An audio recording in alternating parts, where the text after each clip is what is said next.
Assalamualaikum warahmatullahi wabarakatuh. Jumpa lagi dengan Mimin di Ahmad Channel Indo. Di cerita kali ini Mimin masih menceritakan tentang kisah Wali Songo. Di session ini Mimin akan menceritakan tentang Sunan Derajat. Sunan Derajat Raden Qasim merupakan putra Sunan Ampel. Sunan Derajat merupakan seorang wali yang dikenal berjiwa sosial tinggi. Ia banyak menolong yatim piatu, fakir miskin, dan orang sakit. Ia memiliki perhatian yang sangat besar terhadap masalah sosial. Sunan Derajat menyebarkan agama Islam di Lamongan, Jawa Timur. Sunan Derajat merupakan wali songo yang memiliki banyak nama, yaitu Sunan Muhammad, Sunan Mayang, Sunan Mayang Madu, Sunan Muria Pada, Raden Imam, dan Maulana Hashim. Pada tahun 1484, ia diberi gelar oleh Raden Patah dari Demak, yaitu Sunan Mayang Madu. Ketika Sunan Derajat datang ke desa Banjaranyar, Panciran, Lamongan, ia mendatangi pesisir Lamongan yang gersang bernama Desa Jelak. Masyarakat sekitar masih menganut agama Hindu dan Buddha. Di desa tersebut, Sunan Derajat membangun musola untuk beribadah dan mengajarkan agama Islam. Selain itu, Sunan Derajat juga membangun daerah baru di dalam hutan belantara. Ia mengubahnya menjadi daerah yang berkembang subur serta makmur. Daerah tersebut bernama Derajat, oleh sebab itu ia diberi gelar Sunan Derajat. Raden Qasim atau Sunan Derajat adalah salah seorang anggota Wali Songo, majelis penyebar agama Islam dalam sejarah Jawa pada abad ke-14 Masehi. Putra bungsu Sunan Ampel ini melakukan dakwah Islam dengan prinsip pepali pitau atau 7 dasar ajaran selain melalui seni dan budaya. Sunan Derajat lahir di Ampel Denta, Surabaya pada tahun 1470 Masehi dengan nama Raden Qasim. Sebagai putra termuda Sunan Ampel dengan Nyi Ageng Manila, ia adalah adik dari Raden Maulana Makdum Ibrahim alias Sunan Bonang. Selain Raden Qasim, Sunan Derajat memiliki banyak nama atau julukan lainnya seperti Mas Munat, Raden Syarifuddin, Maulana Hashim, Pangeran Kederajat atau Sunan Mayang Madu. Raden Qasim memperoleh ilmu keislaman langsung dari ayahnya, Sunan Ampel, yang memimpin pondok pesantren Ampel Denta, Surabaya. Setelah beranjak remaja, Raden Qasim merantau ke Cirebon untuk berguru kepada Sunan Gunung Jati. Di Cirebon, Raden Qasim menikahi putri Sunan Gunung Jati yang bernama Dewi Sufiah. Hingga kemudian Raden Qasim kembali ke Ampel Denta bersama istrinya. Sesampainya di Ampel Denta, Sunan Ampel meminta Raden Qasim untuk berdakwah di daerah Gresik. Raden Qasim menuruti perintah ayahnya, meneruskan perjalanan menuju Gresik. Ia menetap di desa Banjarwati dan disambut baik oleh sesepuh kampung yang bernama Kyai Mayang Madu dan Mbah Banjar. Di desa Banjarwati, Raden Qasim dinikahi dengan putri Kyai Mayang Madu yang bernama Nyai Kemuning. Di wilayah yang bernama Jalak, daerah yang memiliki medan lebih tinggi dari tempat lainnya di desa Banjarwati, Raden Qasim mendirikan surau dan mengajar penduduk setempat. Kendati tergolong bangsawan, ia amat dekat dengan rakyat.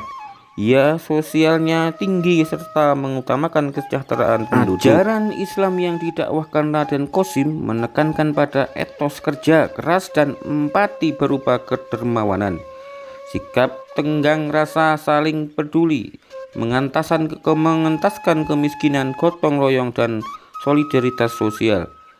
Ketika turun langsung ke masyarakat, Raden Qasim mengajarkan banyak hal kepada warga, dari cara membangun rumah, membuat alat-alat untuk memikul orang seperti tandu atau joli, dan lain sebagainya. Pada akhirnya, Raden Qasim dijadikan imam pelindung oleh penduduk di penduduk Derajat. Sejak itulah Raden Qasim mulai dikenal dengan nama Sunan Derajat. Jika Sunan Ampel berdakwah dengan ajaran Moh Limo, Sunan Derajat berdakwah dengan Papali Pitu atau 7 dasar ajaran. Berikut ini papaly pitu sebagai pijakan kehidupan sehari-hari yang disampaikan oleh Sunan Derajat. Yang pertama, membangun resep tasing sasama, artinya membuat senang hati orang lain. Yang kedua, jroning suka kudu eling lan waspada, yang artinya dalam suasana gembira hendaknya tetap ingat Tuhan dan selalu waspada. Yang ketiga, laksitaning subrata tan sipa marang pringga bayaning lampah, yang artinya dalam mencapai cita-cita luhur jangan menghiraukan halangan dan rintangan.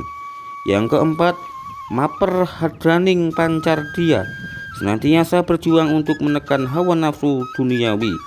Yang kelima, hening henung, dalam diam dan dicapai keheningan, dalam hening akan dicapai jalan kebebasan mulia. Yang keenam, mulia guna panca waktu, pencapaian kemuliaan lahir batin dicapai dengan menjadi sholat 5 waktu. Yang ketujuh, menahono tekan marang wong kang wuta, manahono mangan marang wong kang luwe, manahono busana marang wong kang wuda, manahono pangiyap marang wong kang kaudanan. Berikan tongkat kepada orang buta, berikan makan kepada orang lapar, berikan pakaian kepada orang tak berpakaian, berikan tempat berteduh kepada orang kehujanan. Sunan Derajat juga berdakwah lewat seni budaya, sebagaimana ulama wali songo lainnya yang berdakwah lewat seni dan budaya. Sunan Derajat juga mahir mengubah sejumlah tembang. Tembang terkenal yang diubahnya adalah tembang tengahan, macapat, pangkur untuk menyampaikan ajaran falsafah kehidupan kepada masyarakat. Sunan Derajat juga pandai mendalang serta sesekali mementaskan petunjuk wayang untuk sarana dakwahnya. Peninggalan Sunan Derajat yang masih disimpan hingga sekarang adalah seperangkat gamelan yang disebut singo mengko serta benda-benda seni lainnya. Dalam sejarah kebudayaan Islam, tahun 2020 mengungkapkan di masa tuanya Sunan Derajat pindah ke kawasan Dalam Wungkur, arah selatan dari desa Derajat. Ia menghabiskan masa tuanya dengan berdakwah di sana. Selama menjalankan misi dakwah itu, ada kisah yang menarik dan telah menjadi cerita rakyat hingga hari ini.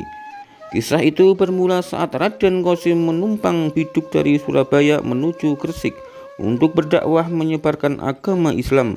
Di tengah laut, biduk yang ditumpanginya dihantam badai hingga hancur di wilayah Lamongan. Dalam musibah itu, dia selamat ditolong oleh ikan talang atau cakalang hingga ke pantai Jalak Banjarwati pada tahun 1485. Kisah yang lebih rinci menyatakan saat perahu nelayan yang ditumpanginya hancur, Raden Qasim sempat berpegang pada dayung perahu sehingga tidak ikut tenggelam dengan yang lainnya. Pada saat itulah keajaiban terjadi. Tiba-tiba 2 ekor ikan cucut dan talang berukuran besar menghampirinya. Kemudian dia naik ke punggung ikan itu dan mendarat dengan selamat ke kampung Jalak Banjarwati. Kisah ini sebenarnya memiliki makna teladan. Dengan mengambil si kisah Sunan Derajat itu, diharapkan masyarakat dapat mengambil hikmah tentang cara menghadapi bencana atau rintangan dalam mengejar cita-cita yang luhur. Pasti akan mendapatkan keselamatan dari Allah Subhanahu wa Ta'ala. Di tempat ini, Raden Qasim disambut tetua kampung, yakni Mbah Mayang Madu dan Mbah Banjar. Keduanya sudah memeluk agama Islam. Raden Qasim lalu menetap di Jalak dan menikah dengan Kemuning, putri Mbah Mayang Madu. Karomah yang kedua mampu menyembuhkan segala penyakit. Desa Derajat adalah daerah terpencil yang memilih desa yang tinggi di dataran itu. Raden Qasim mendapat petunjuk melalui mimpi. Dalam mimpinya, Sunan Derajat bertemu dengan Sunan Giri yang menggambarkan dirinya membuka sebuah komunitas Islam baru di sisi selatan perbukitan di desa Derajat. Daerah yang ditunjuk Sunan Giri ternyata adalah hutan angker. Tidak ada orang yang berani menginjakkan umpan di sana. Pembukaan hutan itu pun diwarnai dengan hal-hal gaib. Konon, penghuni hutan marah dan mendatangkan balak berupa penyakit pada penduduk. Mungkin Sunan Derajat yang ikhlas dan lolos ujian itu dengan baik. Hutan angker itu diubah menjadi pusat penyebaran Islam, ditandai dengan berdirinya sebuah masjid. Permukiman baru pun dibangun. Karomah Sunan Derajat sebagai wali yang dikaruniai kesaktian dan ilmu penyembuhan memang terkenal sampai ke Swentoro negeri. Kerap ia dipanggil untuk melatih orang yang datang tertimpa sakit. Kelembutan, stres, dan pengetahuannya terhadap ramuan-ramuan dari akar dan daun-daunan membuat semua penyakit bisa disembuhkan. Tak lupa ia selalu berpesan untuk si pasien agar selalu berdoa dan tidak meninggalkan sholat. Karomah yang ketiga, memindahkan masjid dalam waktu semalam. Suatu ketika Sunan Sendang Duwur mendatangi Sunan Derajat. Dia menyampaikan keinginannya agar bisa mempunyai masjid di desa Sendang Duwur. Kemudian Sunan Derajat merekomendasikan agar dia meminta masjid Mbok Rondo Mantingan. Masjid tersebut merupakan milik bangsawan Jepara. Datanglah Sunan Sendang Duwur ke Jawa Tengah, tempat masjid indah itu berada. Dia berterus terang dan meminta pada Mbok Rondo Mantingan agar masjid itu bisa dibawanya pulang. Mbok Rondo Mantingan atau Nimas Ratu Kalinyamat membolehkan Sunan Sendang Duwur meminta masjid miliknya. Namun ada beberapa syarat yang harus dipenuhi. Syarat tersebut ialah masjid tersebut harus sudah dipindahkan dalam waktu semalam. Selain itu, ketika memindahkan masjid tidak boleh ada secuil pun serpihan bangunan yang tercecer di jalan. Ya, atas bantuan Allah masjid itu pindah gitu aja ke Sendang Duwur. Lantas Sunan Sendang Duwur senang bukan kepalang. Kemudian dalam waktu tak sampai semalam, masjid tersebut sudah tertancap kuat di tanah desa Sendang Duwur. Esok harinya masyarakat terkaget bagaimana bisa ada masjid yang kemarin tidak ada. Mereka terkesima dan terheran-heran dengan adanya masjid dadakan itu.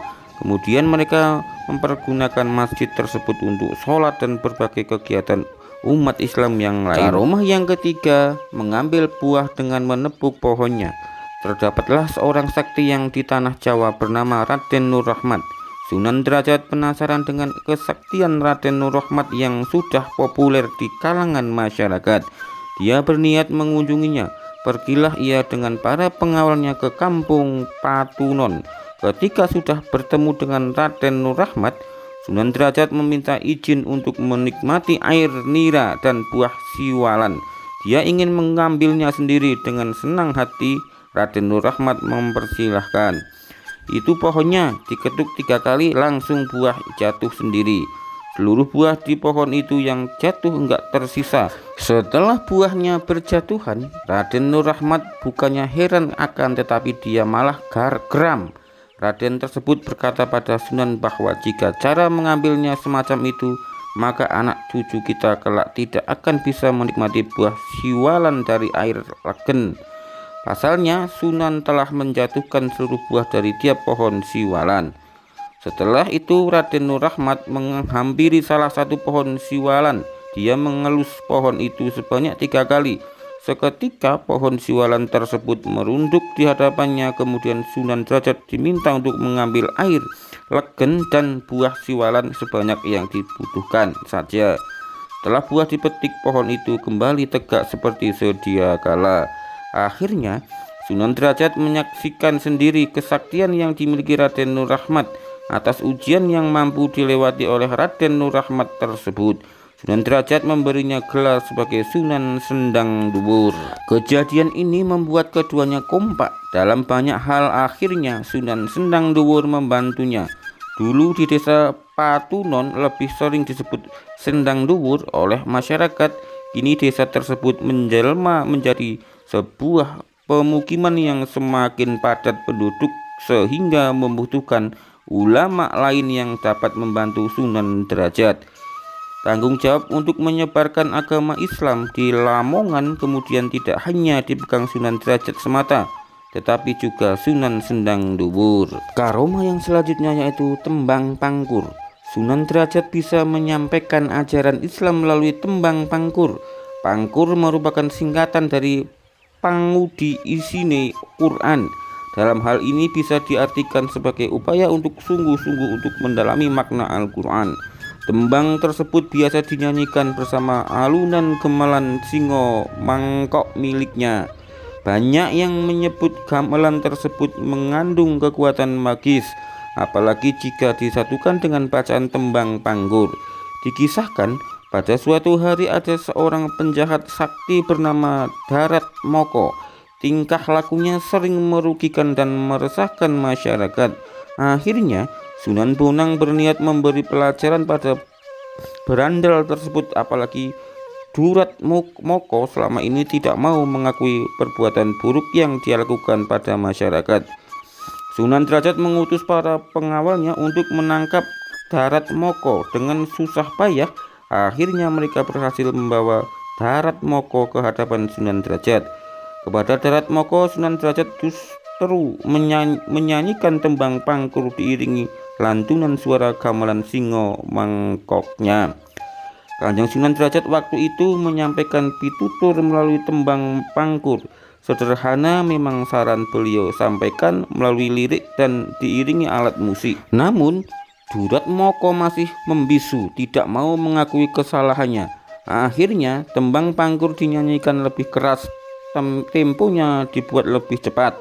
Isi tembang tersebut kurang lebih mengenai saran untuk jadi penolong bagi sesama. Hidup tidak boleh menyakiti sesama atau tidak boleh menyakiti orang lain. Kita harus saling berdampingan, tolong menolong. Alunan tembang pangkur dan gamelan singo mangkok akhirnya membuat Durat Moko menyerah. Dia seperti kesurupan ke rumah Kanjeng Sunan Derajat, menembus sukmanya. Akhirnya dia jerah dan mengakui semua kesalahan yang pernah dilakukan, kemudian meminta maaf kepada Kanjeng Sunan dan masyarakat. Berandal yang gagah perkasa itu takluk, dia meminta ampun dan meminta dijadikan pemeluk Islam. Akhirnya Durat Moko menjadi murid Sunan Derajat. Durat Moko kemudian diberi Sunan Derajat nama menjadi Ki Sulaiman. Namun tak lama setelah kejadian itu, Ki Sulaiman jatuh sakit.